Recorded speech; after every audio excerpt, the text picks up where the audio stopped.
दोस्तों, ये कहानी सुनकर आपके रोंगटे खड़े हो जाएंगे। चलिए कहानी शुरू करते हैं। नेहा को अपनी आंखों पर विश्वास ही नहीं हो रहा था। दरवाजे की झिर्री से आंख सटाकर उसने ध्यान से देखा तो जेठ जी को अपनी ओर देखते उसके होश फाख्ता हो गए। अगले ही पल उसने थोड़ी सी ओट लेकर दरवाजे को झटके से बंद किया, मगर थोड़ी देर बाद ही चर्रर की आवाज के साथ चरमराते दरवाजे की झिर्री फिर जस की तस हो गई। तनिक ओट में जल्दी से कपड़े पहन नेहा बाथरूम से बाहर निकली। सामने वाले कमरे में जेठ जी जा चुके थे। नेहा का पूरा शरीर थर्रा रहा था। क्या उसने जो देखा वो सच है? क्या जेठ जी इतने निर्लज्ज भी हो सकते हैं? अपने छोटे भाई की पत्नी को नहाते हुए देखना, छी, उन्होंने तो मर्यादा की सभी सीमाएं लांघ ली। नेहा सोचती जा रही थी।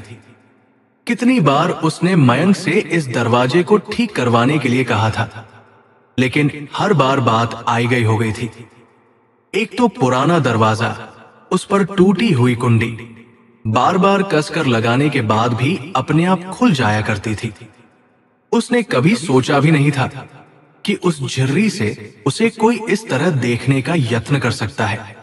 पहले भी जेठ जी की कुछ हरकतें उसे नागवार लगती थी, जैसे पैर छूने पर आशीर्वाद देने के बहाने अजीब तरह से उसकी पीठ पर हाथ फिराना, बेशर्मों की तरह कई बार उसके सामने पैंट पहनते हुए उसकी जिप लगाना, 1.5 साल के नन्हे भतीजे को उसकी गोद से लेते समय उसके हाथों को जबरन छूना और उसे अजीब सी निगाहों से देखना आदि। नई नई शादी की सकुचाइट में वो मयंक को भी कुछ नहीं बता पाती। कई बार उसे खुद पर संशय होता कि क्या उसका शक सही है या फिर ये सब सिर्फ वहम है। जल्दबाजी में कोई निर्णय कर वो किसी गलत नतीजे पर नहीं पहुंचना चाहती थी, क्योंकि ये एक बहुत ही करीबी रिश्ते पर प्रश्न चिन्ह खड़ा करने जैसा था। लेकिन आज की घटना ने उसे फिर से सोचने पर विवश कर दिया। डॉट घर के आंगन से सटा एक कोने में बना ये कमरा यूं तो अनाज की कोठी, भारी संदूक व पुराने कूलर आदि रखने के काम आता था, परंतु रेलवे में पदस्थ सरकारी कर्मचारी उसके जेठ अपनी नाइट ड्यूटी के बाद शांति से सोने के लिए अक्सर उक्त कमरे का इस्तेमाल किया करते थे। हालांकि घर में 4 से 5 कमरे और थे, लेकिन जेठ जी इसी कमरे में पड़े एक पुराने दीवान पर बिस्तर लगाकर जब तब सो जाया करते थे। इस कमरे से आंगन में बने बाथरूम का दरवाजा स्पष्ट दिखाई देता था। आज सुबह भी ड्यूटी से आए जेठ जी इसी कमरे में सो गए थे। उनकी बदनीयती से अनभिज्ञ नेहा सुबह के सभी कामों को निपटाकर बाथरूम में नहाने चली आई थी। नेहा के मन में भारी उथल पुथल मची थी। क्या इस बात की जानकारी उसे मयंक को देना चाहिए या अपनी जेठानी माला से इस बाबत चर्चा कर देखना चाहिए? लेकिन अगर किसी ने उसकी बात पर विश्वास नहीं किया तो मयंक तो अपने बड़े भाई को आदर्श मानता है, और भाभी, वे कितनी भली महिला है। अगर उन्होंने उसकी बात पर विश्वास कर भी लिया तो बेचारी ये जानकर कितनी दुखी हो जाएंगी। दोनों बच्चे तो अभी कितने छोटे हैं। नहीं नहीं, ये बात वो घर में किसी को नहीं बता सकती। अच्छा भला घर का माहौल खराब हो जाएगा। वैसे भी साल 6 महीने में मयंक की नौकरी पक्की होते ही वो यहां से दिल्ली उसके पास चली जाएगी।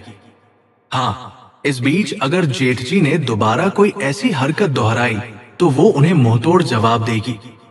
ये सोचते हुए नेहा अपने काम पर लग गई।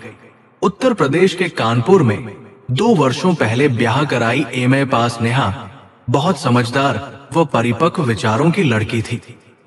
उसके पति मयंक दिल्ली में एक कंपनी में बतौर अकाउंट्स ट्रेनी काम करते थे।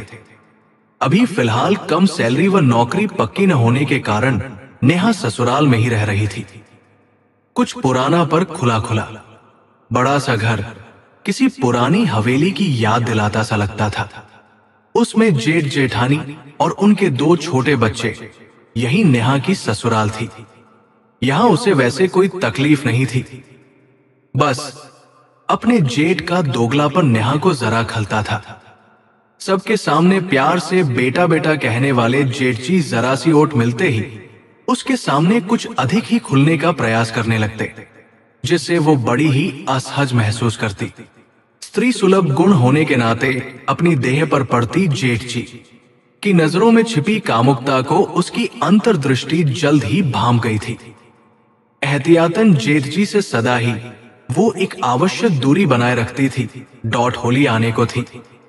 माला और बच्चों के साथ मस्ती और खुशियां बिखेरती नेहा जेठ जी के सामने आते ही एकदम सावधान हो जाती। उसे होली पर मयंक के घर आने का बेसब्री से इंतजार था। पिछले साल होली के वक्त वो भोपाल अपने मायके में थी। मयंक के साथ उसकी ये पहली होली थी। होली के 2 दिनों पहले मयंक के आ जाने से नेहा की खुशी दोगुनी हो गई। पति को रंगने के लिए उसने बच्चों के साथ मिलकर बड़े जतन से एक योजना बनाई, जिसकी भनक भी मयंक को नहीं पड़ने पाई। होली वाले दिन महल्ले में सुबह से ही बच्चों की धमा चौकड़ी शुरू हो गई थी। नेहा भी सुबह जल्दी उठकर भाभी के साथ घर के कामों में हाथ बंटाने लगी। जल्दी जल्दी हाथ चला नेहा। 10 से 11 बजे से महल्ले की औरतें धावा बोल देंगी। कम से कम खाना बन जाएगा तो खाने पीने की चिंता नहीं रहेगी। जेठानी की बात सुन नेहा दोगुनी फुर्ती से काम में लग गई। थोड़ी ही देर में पूड़ी, कचौड़ी, दही वाले आलू, मीठी सेवैया और अरवी की सूखी सब्जी बनाकर दोनों देवरानी जेठानी फारिग हो गई। भाभी, मैं जरा इनको देख कर आती हूं, उठे या नहीं। हाँ जा, पर जरा जल्दी करना, माला मुस्कुराते हुए बोली। कमरे में घुसकर नेहा ने सो रहे मयंक के चेहरे की खूब गद बनाई और मजे से चौके में आकर अपना बचा हुआ काम निपटाने लगी। इधर मयंक की नींद खुलने पर सभी उसका चेहरा देखकर हंसते हंसते लोटपोट हो गए। हैरान मयंक ने बरामदे में लगे कांच में अपनी लिपी पुती शक्ल देखी तो नेहा की शरारत समझ गया। भाभी, नेहा कहाँ है? भाई, तुम्हारी बीवी है, तुम जानो, मुझे तो सुबह से नजर नहीं आई। भाभी ने हंसते हुए जवाब दिया। बताता हूं उसे, जरा मिलने दो, अभी तो मुझे अंदर जाना है। हाथ से फ्रेश होने का इशारा करते हुए वो टॉयलेट में जा घुसा। इधर नेहा भाभी के कमरे में जा छिपी थी। फ्रेश होकर मयंक ने ब्रश किया और होली खेलने के लिए बढ़िया सफेद कुर्ताब जामा पहना। भाभी, नाश्ते में क्या बनाया है? बहुत जोरों की भूख लगी है, फिर दोस्तों के यहाँ होली खेलने भी निकलना है, मयंक ने भाभी से कहा। इस बीच उसकी निगाहें नेहा को लगातार ढूंढ रही थी। मयंक ने नाश्ता खत्म ही किया था कि भतीजी खुशी ने उसके कान में कुछ फुसफुसाया। अच्छा। मयंक उसकी उंगली थामे उसकी बताई जगह पर आंगन में आ खड़ा हुआ। बताओ, कहाँ है चाची? पूछने पर 1 मिनट चाचा कहती हुई खुशी उसका हाथ छोड़कर फुर्ती से दूर भाग गई। इतने में पहले से ही छत पर खड़ी नेहा ने रंग से भरी पूरी की पूरी बाल्टी मयंक पर उड़ेल दी।